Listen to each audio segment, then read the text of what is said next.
اعوذ باللہ من الشیطان الرجیم بسم اللہ الرحمن الرحیم قال تبارک و تعالی فی القرآن المجید انما یخشى اللہ من عباده العلماء۔ اللہ تعالیٰ قرآن مجید میں فرماتے ہیں اس پوری سرزمین پر، اس پوری زمین پر سب سے زیادہ خشیت رکھنے والے لوگ وہ لوگ ہیں جن کو اللہ تعالیٰ علم و معرفت سے نوازا ہے، وہ علماء ہیں۔ اللہ تعالیٰ قرآن میں فرماتے ہیں اس پوری دنیا میں سب سے زیادہ جو اللہ سے خشیت رکھنے والے لوگ ہیں وہ علماء ہیں۔ اللہ اکبر۔ نبی کریم صلی اللہ علیہ وسلم کی حدیث ہے عالم کے بارے میں کہ عالم کی کتنی بڑی فضیلت ہے۔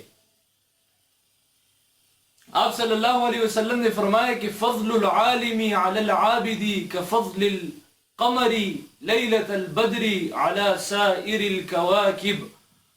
اللہ اکبر۔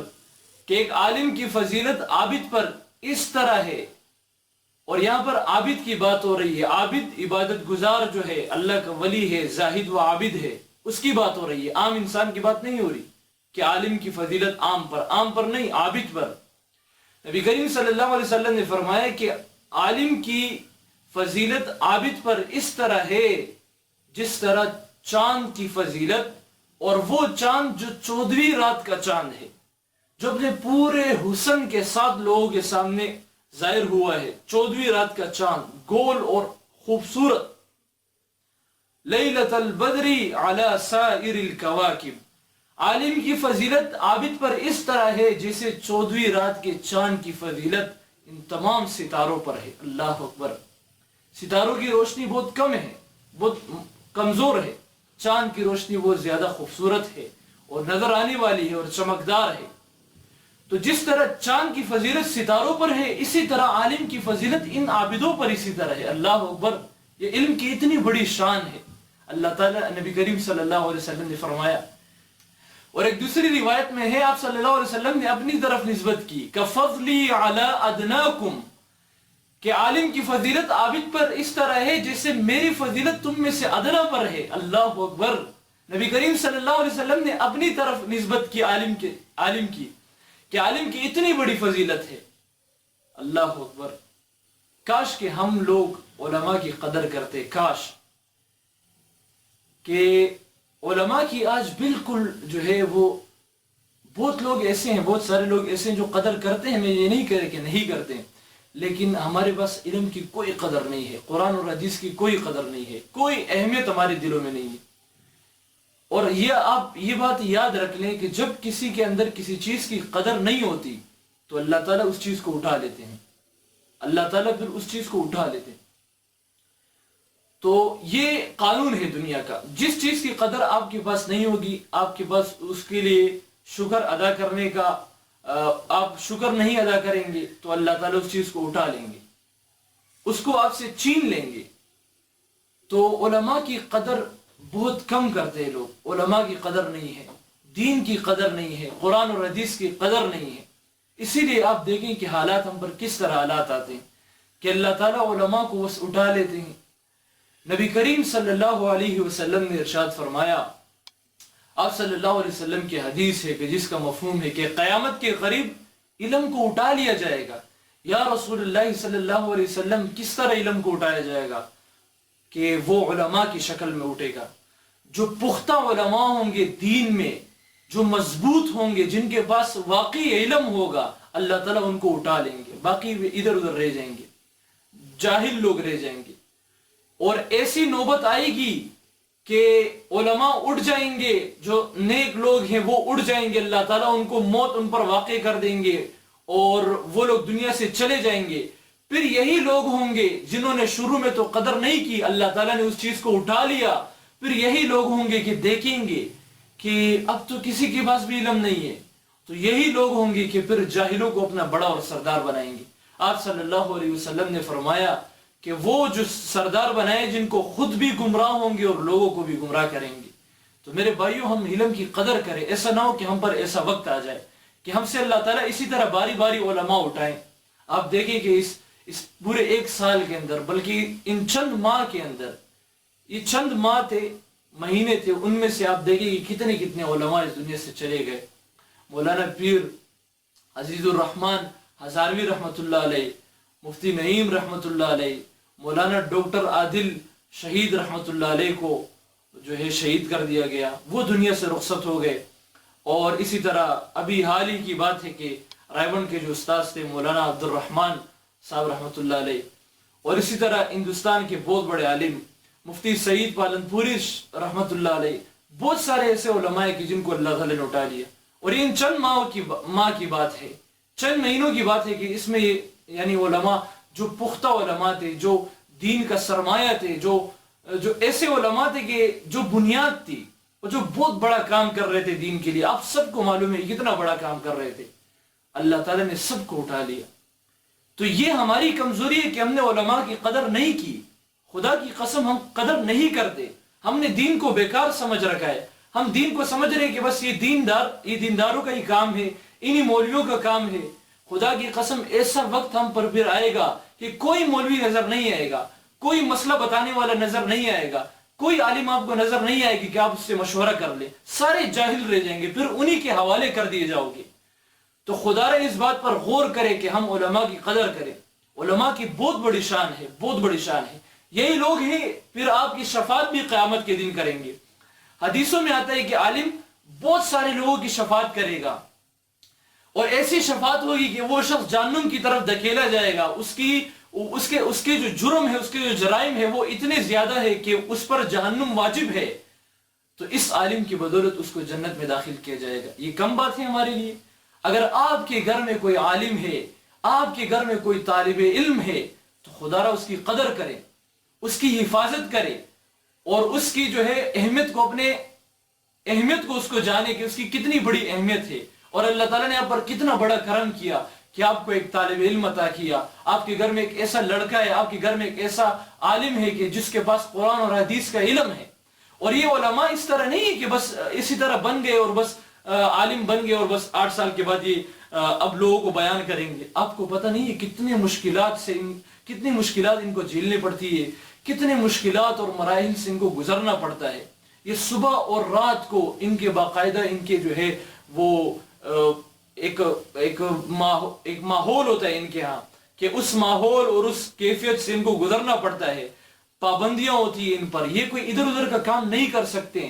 یہ طالب علم 8 سال پورے 8 سال کا کورس ہے. وہ کس طرح کرتا ہے وہ وہی لوگ جانتے ہیں جو مدرسے کے ساتھ ان کا تعلق ہے اور جو کچھ تھوڑا بہت جانتے ہیں علماء کے بارے میں. باقی ساری دنیا فارغ ہے. وہ کہہ رہی ہے کہ بھائی جو ہے یہ علماء بس بن جاتے، عالم بن جاتے. آپ کو پتہ نہیں ہے کہ کشمیر سے والدین اپنے بچے کو، اپنے 15 سال کے بیٹے کو، اپنے 17 سال 18 سال کا بیٹا ہے اور اکلوتا بیٹا ہے اور سب سے زیادہ خوبصورت حسین ہے، اور اللہ تعالیٰ نے ان کے والدین کو مال اور دولت سب کچھ دیا ہے. وہ اس کو وہاں سے رخصت کرتے ہیں یہاں کراچی کے مدرسے میں، اور وہ بیٹا وہاں سے آ جاتا ہے یہاں، اور اسی طرح وہ جو ہے یہاں پر پورا سال یہیں پر رہتا ہے. پورے سال میں 2 مرتبہ وہ گھر جاتا ہے. تو کیا ان کے والدین کے پاس دل نہیں ہے؟ لیکن انہوں نے وقف کر دیا اپنے بیٹے کو. وہ اس کا بدلہ اللہ سے جو ہے وہ لیں گے. ان کے دلوں میں یہ ارادہ ہے کہ ہمارا بیٹا دین کے لیے کچھ کرے گا، ہمارے لیے نجات کا ذریعہ بنے گا. ہم اس کو اللہ کے حوالے کر لیں. اللہ کے حوالے کر رہے ہیں اس کو، اور وہ کر دیتے ہیں. پھر اس کو بھیج دیتے ہیں، پھر کہتے ہیں ہماری آنکھوں سے بس چلے جاؤ اور رخصت کر. ماں پر کیا گزرتی ہے آپ کو پتہ نہیں ہے؟ کتنا اس کا دل جو ہے وہ دکھ رہا ہوتا ہے. والد کا کیا حال ہوتا ہے. وہ رو رہے ہوتے ہیں جب بیٹے کو رخصت کر رہے ہوتے ہیں. اور یہ بیٹا خود بھی ابھی 15 سال کا، 17، کوئی بوڑھا نہیں ہے کہ اس کا دل بہت مضبوط ہے. یہ خود بچہ ہے ابھی، لیکن وہ جدا ہو جاتا ہے اپنے والدین سے، اپنے بہن بھائیوں سے، اپنے عزیز و اقارب سے جدا ہو کر مدرسے میں آتا ہے. اور اسی طرح وہ جو مدرسے میں پڑھ رہا ہوتا ہے اور سال میں 2 مرتبہ جاتے ہیں اپنے گھر کو. کیا یہ آسان کام ہے؟ کیا ہم اس طرح کر سکتے ہیں؟ اتنی بڑی قربانیاں دیتے ہیں یہ. پھر اسی طرح مدرسے میں ان کو پڑھایا جاتا ہے. یہ گرمی، سردی اور اسی طرح جتنے بھی موسم آتے ہیں ان پر، اور بارشیں ہوتی ہیں، بہت سارے مسائل ہو جاتے ہیں. تو یہ سادگی کی زندگی 8 سال کی گزار رہے ہوتے ہیں، صرف اور صرف اللہ اور اس کے رسول صلی اللہ علیہ وسلم کے لیے. اللہ اور اس کے رسول صلی اللہ علیہ وسلم کی علم سیکھنے کے لیے، کہ القرآن سیکھے، حدیث سیکھے. قال اللہ اور قال الرسول سیکھے، اس کے لیے اتنی بڑی محنت کرتے ہیں. ان پر کیا کیا گزرتا ہے آپ کو پتہ نہیں ہے کہ 8 سال کے بعد یہ جو چراغ ہے وہ چراغ اس طرح نظر آ جاتا ہے. پھر معاشرے میں وہ چراغ جو ہے وہ لوگوں کے مسائل حل کرتا ہے، لوگوں کی رہنمائی کرتا ہے. اسی لیے آپ صلی اللہ علیہ وسلم نے فرمایا کہ فضل العالم علی العابد کفضل القمر لیلۃ البدر علی سائر الکواکب. اس کی مثال تو چاند کی طرح ہے جو معاشرے میں پھر لوگوں کے رہنمائی کے لیے آ جاتا ہے، پھر میدان میں آ جاتا ہے. 8 سال کی محنتیں رنگ لاتی ہے، لیکن جیسے ہی وہ میدان میں آتا ہے اس کی قدر نہیں کی جاتی. اور کچھ لوگ اٹھتے ہیں اس کو شہید کر دیتے ہیں، کچھ لوگ اٹھتے ہیں اس چراغ کو بجھا دیتے ہیں، اس چاند کی روشنی کو ختم کر دیتے ہیں. اللہ اکبر. تو یہ کب تک اسی طرح چلتا رہے گا کہ باری باری ہمارے علماء، جتنے بھی علماء ہیں، جتنے بھی مسالک کے بڑے بڑے علماء ہیں، وہ اسی طرح جاتے رہیں گے اور ہم اسی طرح بیٹھے رہیں گے؟ اللہ تعالیٰ سے دعائیں کرے، ان کی قدر کیجئے. یہ ہمارے جو کرتوت ہے ان کا نتیجہ ہے کہ ہم علماء کی قدر نہیں کرتے، علم کی قدر نہیں کرتے، قرآن اور حدیث کی اہمیت ہمارے دلوں میں نہیں ہے. اللہ تعالیٰ علم کو اٹھا رہے ہیں آہستہ آہستہ اور قریب ہوتا جا رہے ہیں. آپ صلی اللہ علیہ وسلم نے فرمایا کہ قیامت کے قریب علم کو اٹھا لیا جائے گا. وہ یہی تو ہے کہ ہم خود اپنے اعمال کے ذریعے سے قیامت کا وقت ہے اس کو اپنے اعمال کے ذریعے سے قریب کر رہے ہیں. یہ ہمارے ہی کرتوت ہے. تو اللہ تعالیٰ ہم سے علماء کو اٹھا رہے. تو ایک بات یاد رکھیں کہ ابھی جو آپ کے پاس جتنے بھی علماء ہیں اور جو دنیا میں، یہ بھی نہیں کہہ رہے کہ علماء اٹھ رہے ہیں، مطلب اس کا یہ ہے کہ جو پختہ علماء ہوں گے، جن کے پاس واقعی حقیقی علم ہوگا، وہ اللہ تعالیٰ ان کو اٹھا لیں گے. جن کے پاس ایک علم ہوگا ان کو اللہ تعالیٰ اٹھا لیں گے. بہرحال مدرسے بہت زیادہ ہے، سالوں میں ہر سال جو ہے علماء فارغ ہوتے ہیں ہزاروں کی تعداد میں. لیکن یہ ہے کہ جو پختہ علماء ہوتے ہیں، جو واقعی عمل کرنے والے ہوتے ہیں، سب عمل کرتے ہیں الحمدللہ، لیکن یہ ہے کہ بعض لوگوں کو بہت زیادہ مہارت ہوتی ہے قرآن اور حدیث کو سمجھنے میں. ان کے ایک عقل اور ان کی جو ان کا انداز ہوتا ہے اور ان کا جو قرآن اور حدیث کو سمجھنے کا جو طریقہ ہوتا ہے اور انہوں نے جو سمجھا ہوتا ہے وہ بہت پختہ ہوتا ہے اور وہ جو ہے مضبوط ہوتا ہے. تو یہ ہے کہ وہ لوگ پھر اللہ تعالیٰ ان کو اٹھا لیتے ہیں. باقی یہ کہ ہر سال جو ہے علماء فارغ ہو رہے ہیں. تو تمام باتوں کا خلاصہ یہ حاصل کلام یہ ہے کہ ہم علماء کی قدر کریں. آپ کے محلے میں عالم ہے، آپ کے محلے میں ایک قاری ہے، آپ کے محلے میں ایک طالب علم ہے، ابھی سے اپنے ذہنوں میں ان کے چہروں کو اپنے ذہنوں میں یاد کر لیں کہ یہ بندہ ہے اور مجھے اس کی عزت بھی کرنی ہے، احترام بھی کرنا ہے، اس کی حفاظت کرنی ہے، اس کا خیال رکھنا ہے. اور اس سے سب سے بڑی بات، اس سے فائدہ اٹھانا ہے. جو یہ کام کر رہا ہے نا کہ وہ بے فائدہ اتنا چلا جائے کہ پھر کہیں کوئی اڑ جائے، دشمن جو ہے دشمنی پر اتر آ جائے. اور دشمن تو یہی چاہتا ہے کہ دین کی بنیادوں کو ختم کر دے، کمزور کر دے، گرا دے. تو دین کی بنیادیں کیا ہیں؟ وہ یہی علماء ہیں کہ جن کو یہ گرانا چاہتے ہیں. تو پھر اس طرح دوبارہ کوئی حرکت نہ کر دے کہ دشمن جو ہے وہ ہمارے علماء کو اس طرح نشانہ بنائے اور ان کو جو ہے قتل کرے، شہید کرے. تو یہ ہم نہیں ہونے دیں گے. تو ہمیں جب علماء کی قدر ہوگی، ہم ان سے استفادہ کریں گے، ان کی اہمیت کریں گے. کسی کے اندر ہمت نہیں کہ وہ علماء کی طرف اس طرح دیکھ لے. کیا یہ لوگ لاوارث ہیں کہ ہم تو اپنے مال کی اتنی حفاظت کرتے ہیں، ہم تو اپنے ہر چیز کی بڑی حفاظت کرتے ہیں، اپنی اولاد کی کتنی حفاظت کرتے ہیں؟ کیا یہ علماء اسی طرح لاوارث ہیں؟ کیا ان کی حفاظت ہم پر لازم نہیں ہے؟ کیا ان کی اہمیت ہم پر لازم نہیں ہے کہ کتنی بڑی اہمیت ہے ان کی ہمارے معاشرے میں، کتنی ضرورت ہے ان کی؟ تو اگر میں اور آپ ان کی حفاظت نہیں کریں گے، ان کی مدد نہیں کریں گے تو کون کرے گا پھر؟ تو یہ تمام باتیں، ان سب پر ہمیں غور کرنا چاہیے، ایسی تدبیریں کرنی چاہیے، ایسے ہمیں ایک منصوبہ بنانا چاہیے کہ ہم علماء کی حفاظت بھی کریں، ان کا ادب بھی کریں، ان کی اہمیت کریں، ان سے استفادہ کریں. سب سے بڑی بات ان سے استفادہ کریں، حاصل کرو، بس اس سے حاصل کرو.